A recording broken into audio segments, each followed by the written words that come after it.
तो hi friends, good morning आप सभी का। ठीक, तो चलिए शुरू करते हैं आज का वीडियो। देखिए, आप लोग सबको एग्ज़ाम दे लिए हिंदी एआईसी पेपर। ठीक, लगभग 9,000 स्टूडेंट ने एआईसी पेपर हिंदी रखा है। ठीक, और इसके बाद आप सेमेस्टर 5 में जाएंगे। सेमेस्टर 5 का मैं थोड़ा सा बता देता हूँ, उसके बाद आप लोग इस वीडियो को कंटिन्यू कीजिएगा, आंसर की मैच कर लीजिएगा। सेमेस्टर 5 में आपका जो मेजर पेपर 12, 13, 14, ठीक, और 15, ये 4 को रहता है। ये रहता है नहीं, ये सेमेस्टर 6 में रहता है। आपका रहेगा मेजर पेपर 9, 10, 11, 3 को मेजर पेपर रहेगा सेमेस्टर 5 में। मेजर 9, 10, 11, एक रहेगा माइनर पेपर। ठीक, 4 ही पेपर।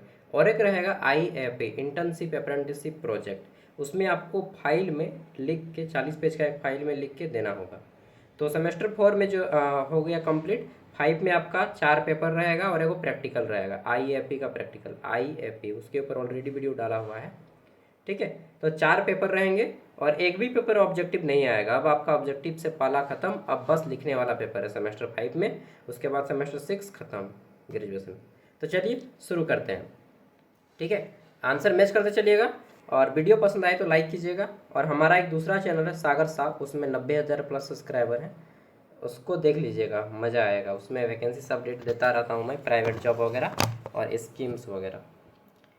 नेक्स्ट शुरू करते हैं। तो यहाँ पे 23-27 सेशन का पूछा हुआ क्वेश्चन पेपर है और टाइमिंग जो है 2 घंटा। Full marks 50। पास करने के लिए कितना नंबर लाना है? 20 नंबर। चलिए आगे बढ़ते हैं। तो पहला क्वेश्चन जो है आपका सोजे वतन से है। सोजे वतन का शाब्दिक अर्थ क्या है? तो देश का दुख दर्द या फिर देश का मातम। तो ऑप्शन बी इसका सही हो जाएगा, देश का दर्द। ठीक है, चलिए। सोजे मतलब होता है दर्द, पीड़ा या फिर मातम। ठीक है, और वतन मतलब तो सबको मालूम है, देश होता है। एक गाना भी है, वतन वालों ये वतन बेच न देना। नेक्स्ट, सोजे वतन का प्रकाशन कब होता है? तो सोजे वतन 1908 में प्रकाशित होता है। ठीक, तो 1908 ये वाला है। ठीक, नेक्स्ट आगे बढ़ जाते हैं। ये बी नंबर सही हो गया। अगला क्वेश्चन है, सोजे वतन किस भाषा में प्रकाशित हुई? तो सोजे वतन जब प्रकाशित होती है 1908 में, उस टाइम मुंशी प्रेमचंद द्वारा इसे उर्दू भाषा में लिखा गया था। ठीक है, प्रेमचंद ने इसे शुरू में उर्दू भाषा में लिखा गया, बाद में इसको जो है क्या बोलते हैं, अलग अलग भाषाओं में ट्रांसलेट किया गया। अगला आ जाता है, सोजे वतन में कुल कितनी कहानियाँ हैं? तो सोजे वतन में 5 कहानियाँ हैं। ठीक है, कितनी? 5। नेक्स्ट आगे देख लेते हैं। अगला क्वेश्चन है हमारा, सोजे वतन में देश को किसने समान बताया गया? सॉरी, किसके समान बताया गया? मित्र के समान, माता के समान, या शिक्षक के समान, या पड़ोसी के समान। तो सोजे वतन में जो है देश जो है ना, माता के समान है। ठीक है, भारत माता की जय, तो हम लोग बोलते हैं क्या, भारत माता। हमारे अपने देश को माता का समान दे रहे हैं।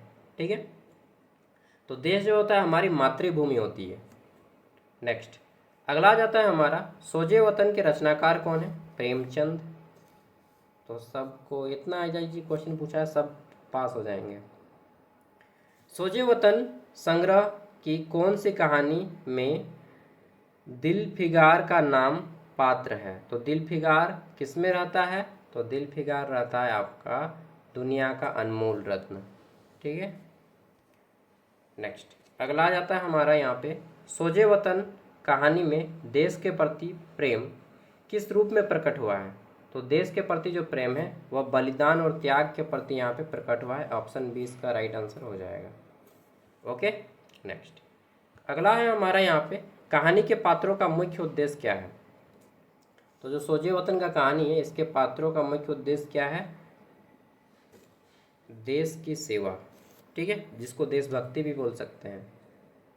यार आज मैंने बहुत तीखा मिर्ची बना लिया और हाथ में भी लगा लिया ना, तो जलने लगा।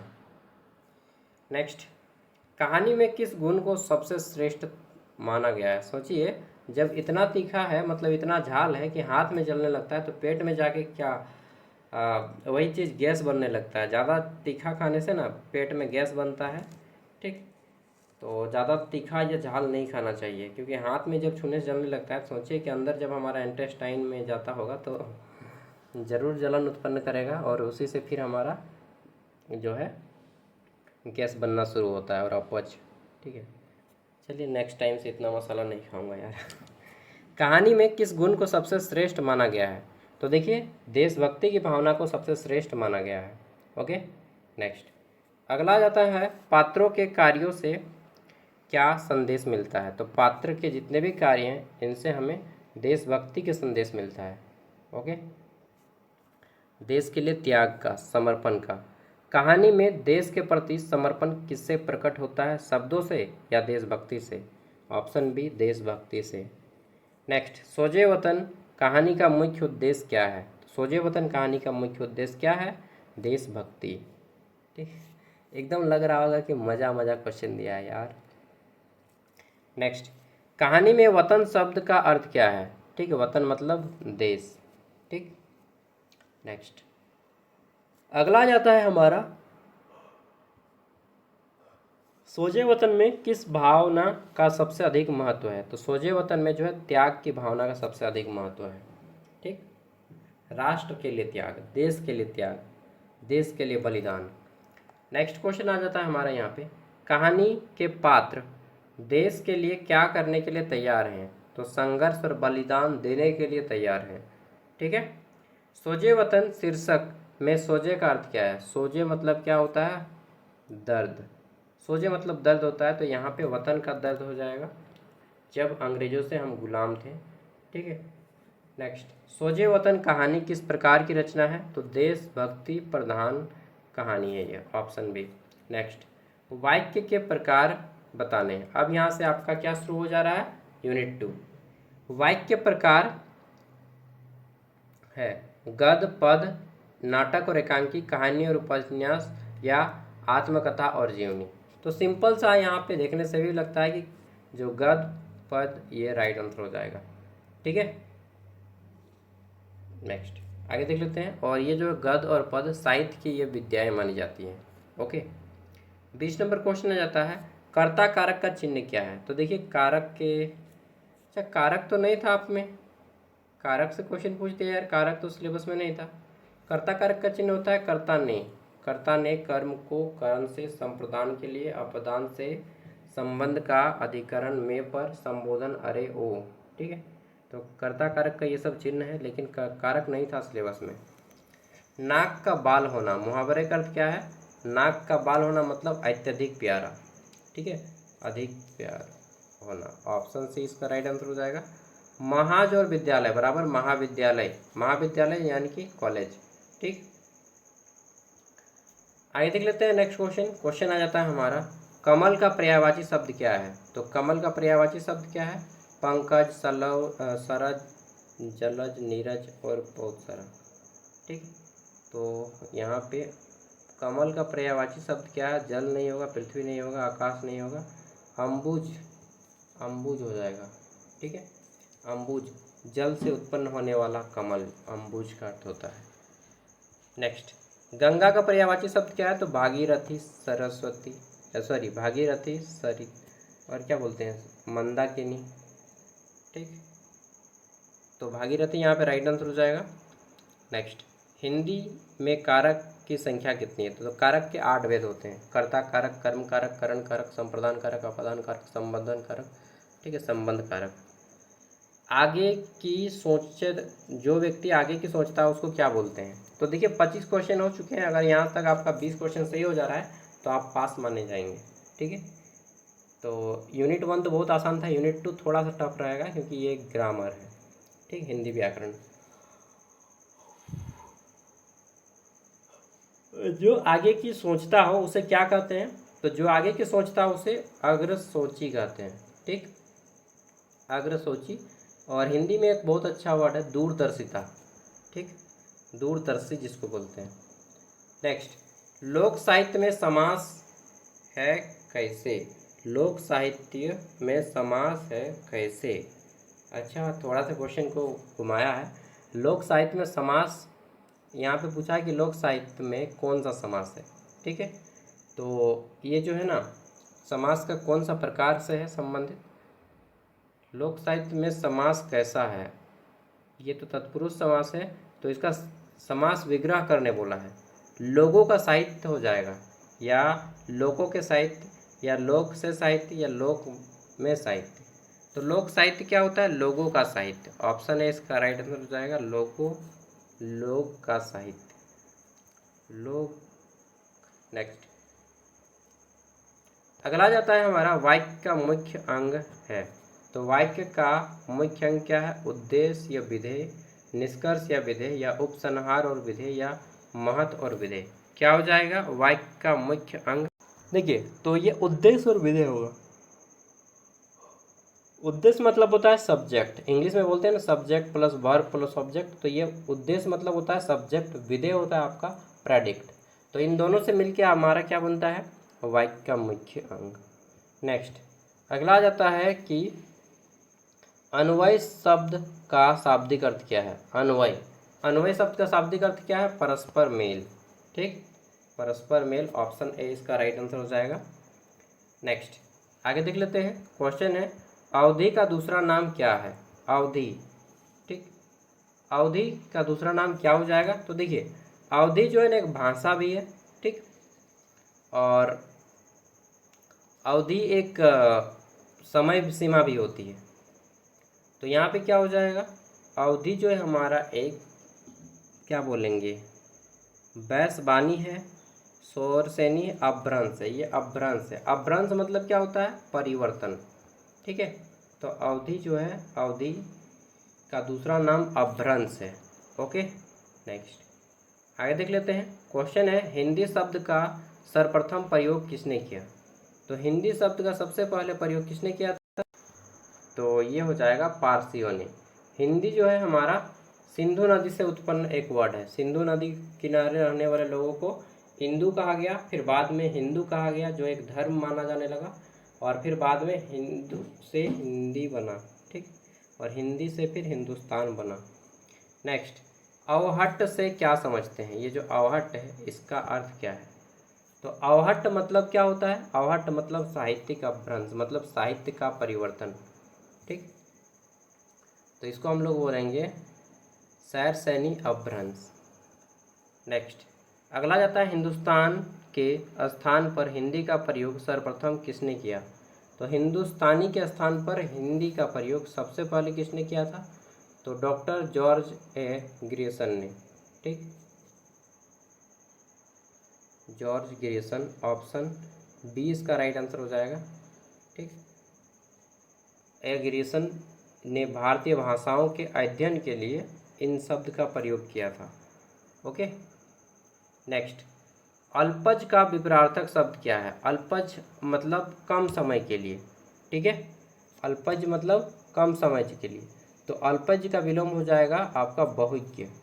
ठीक है, मतलब बहुत ज़्यादा जानने वाला। अल्पज मतलब कम समय के लिए या कम जानने वाला, और बहुज्ञ मतलब हो जाएगा बहुत ज़्यादा जानने वाला, बहुज्ञ। ठीक है, ऑप्शन ए। नेक्स्ट, आत्मा विपरीतार्थक शब्द क्या है? तो आत्मा का विपरीतार्थक शब्द क्या है? आत्मा का परमात्मा, या जीवात्मा, या सर्वात्मा, या आत्मज्ञ।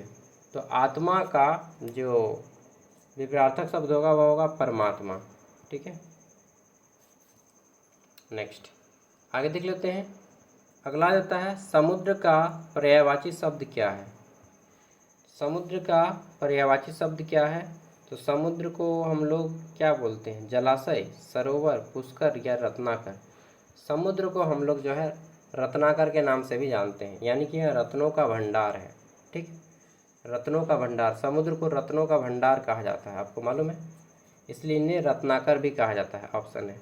हिंदी में स्वर वर्ण की संख्या कितनी है? तो हिंदी में 11 स्वर वर्ण होते हैं, अ से लेकर के आपका अ नहीं आता है।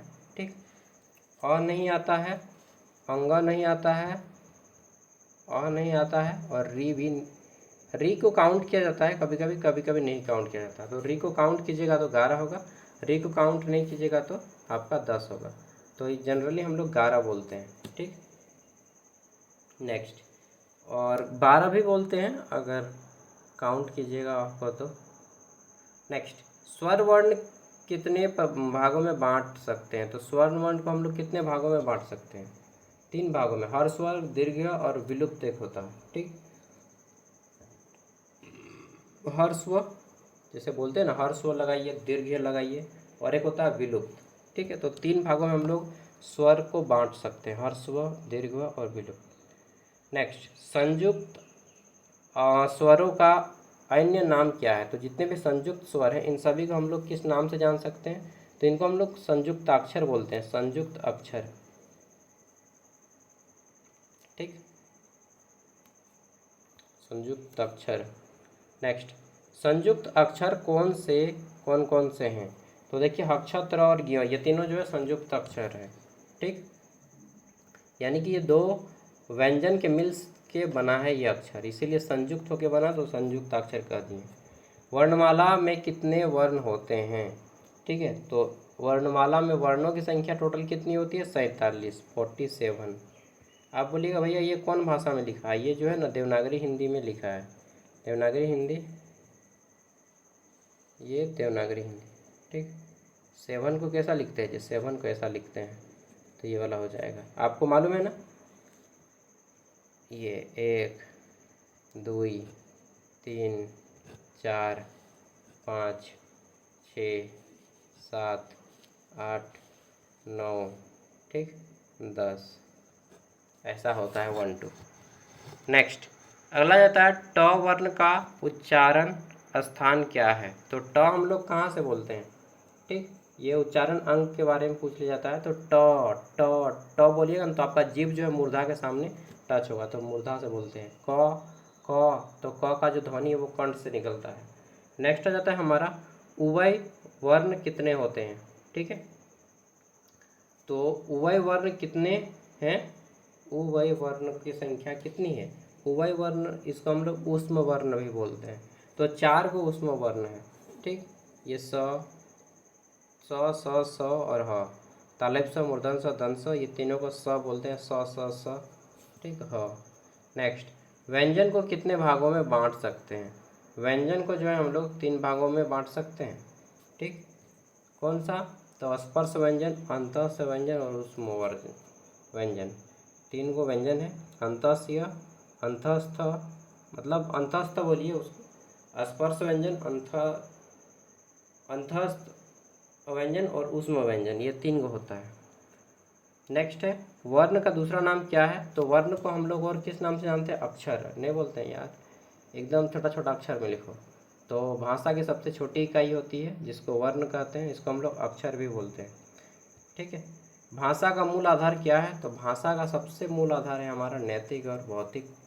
ठीक, नैतिक एवं भौतिक, नैतिक एवं भौतिक। प्रश्न पत्र के अनुसार यहाँ पे हम बोल सकते हैं, ये जो क्वेश्चन पेपर है कि नैतिक और भौतिक। यार मालूम नहीं मुझे, नींद आने लगा। नाच न जाने आंगन टेढ़ा मुहावरे का अर्थ क्या है? तो नाच न जाने आंगन टेढ़ा, इस मुहावरे का अर्थ क्या है? इसका बोलते हैं कि भाई तुमको खुद नहीं आता है, दूसरों को दोष दे रहा है, अपनी अयोग्यता दूसरों पर डालना। ओके, अपनी अयोग्यता दूसरों पर डालना। जैसे को तैसा, मुहावरे का अर्थ क्या है? जैसे को तैसा, इस मुहावरे का अर्थ क्या होता है? तो जैसा व्यवहार वैसा परिणाम। ठीक, नेक्स्ट, यथार्थ शब्द का अर्थ क्या है? यथार्थ, यथार्थ मतलब वास्तविक दुनिया में। ठीक है, जो वास्तविक हो उसी को यथार्थ कहते हैं। यथार्थ शब्द का अर्थ क्या है? यथावत, यथोचित, ये हो जाएगा वास्तविक दुनिया में, यानी कि यथावत, ऑप्शन ए।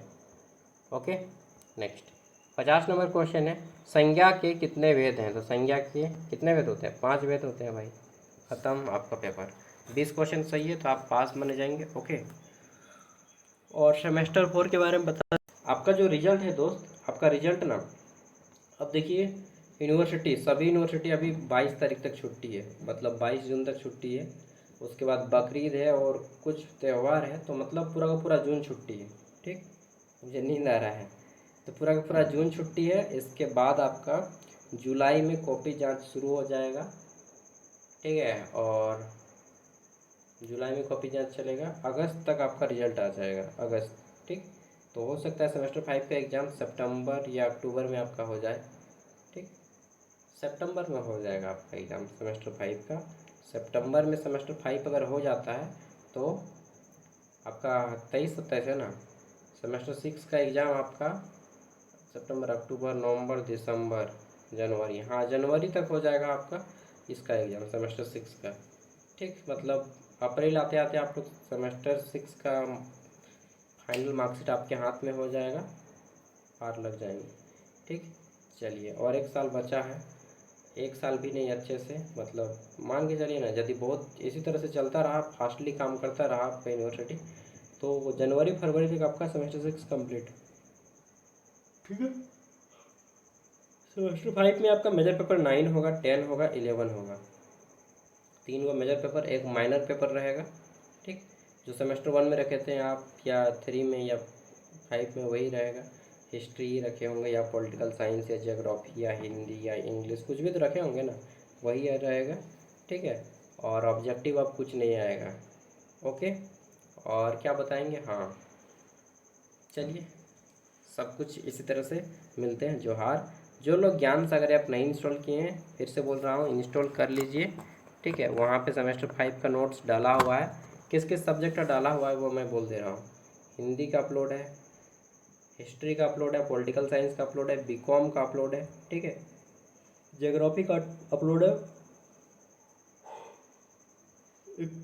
इकोनॉमिक्स का अपलोड है, और देखना पड़ेगा इस तरह से ही अपलोड है, और कुछ कुछ है शायद संस्कृत का है और सोशियोलॉजी का है।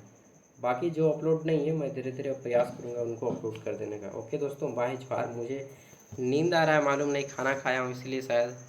चलिए, तो सब एग्ज़ाम कंप्लीट हो गया, अब आराम से ऐश कीजिए। गर्मी का दिन है, ORS पीजिए, एक एग्ज़ाम दे के आए होंगे। ठीक, या फिर नींबू है तो घर में नींबू पानी पीजिए, नमक देके थोड़ा सा चीनी दे लीजिए।